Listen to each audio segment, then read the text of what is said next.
I am a poet, one that just happens to write in a forest. My forest is the Rainbow Forest right here in South Charlotte, North Carolina. When I enter this forest, try it again. I am a poet, one that just happens to write in a forest. My forest is the Rainbow Forest right here in South Charlotte, North Carolina. When I enter this forest or any other collection of trees, I never know what I'm going to write about. These aren't my words. These are the lyrics from Rainbow Forest. Chapter number 366, April 29th, 2023.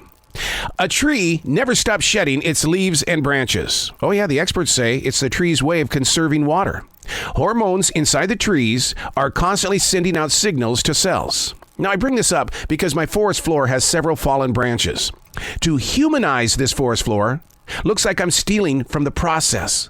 I need to understand that these fallen leaves and branches during these spring months and summer months helps me understand how the trees are actually offering energy to the soil holding onto their roots.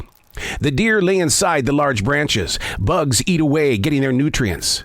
There's so much nature going on that the human's choice should be that of being a student. If it looks like a fire danger, of course I'm going to get in there and I'm going to clean that out with the right equipment. But now it's a garden of sorts, a place of interesting new challenges and great stories to be written, as well as witnessed.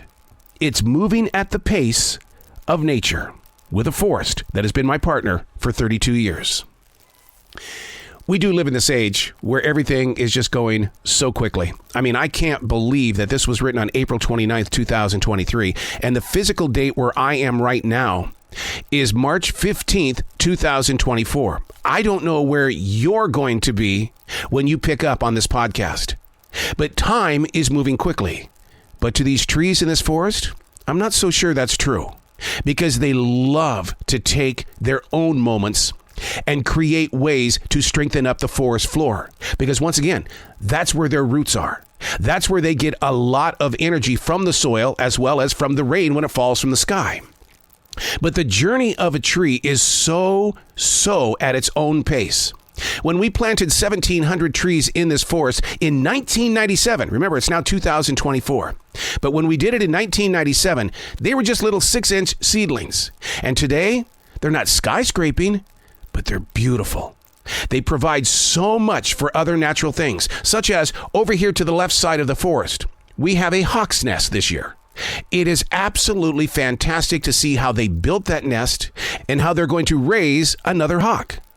There's nothing wrong with getting your hands off the clock. Learning how to embrace a day by its own speed and measure gives your heart a little place of rest. Someone asked me yesterday at the Essential Job, do you love it when you get really super busy and time flies? And I go, I look at it differently. I look at it as it's really super busy. I'm going to be aware of how busy it is and how long the lines are.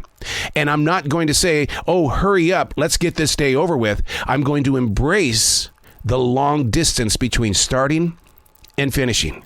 Because once again, I started writing this on April 29th, 2023, and today's physical date is March 15th, 2024. Time flew by that fast. Maybe it's time we start looking at life like a tree. Find your pace and take your time. And during those times, drop some leaves and branches and fertilize the soil beneath so that your roots have a solid walk. I'm Errol. These are not my words. These are the lyrics from Rainbow Forest.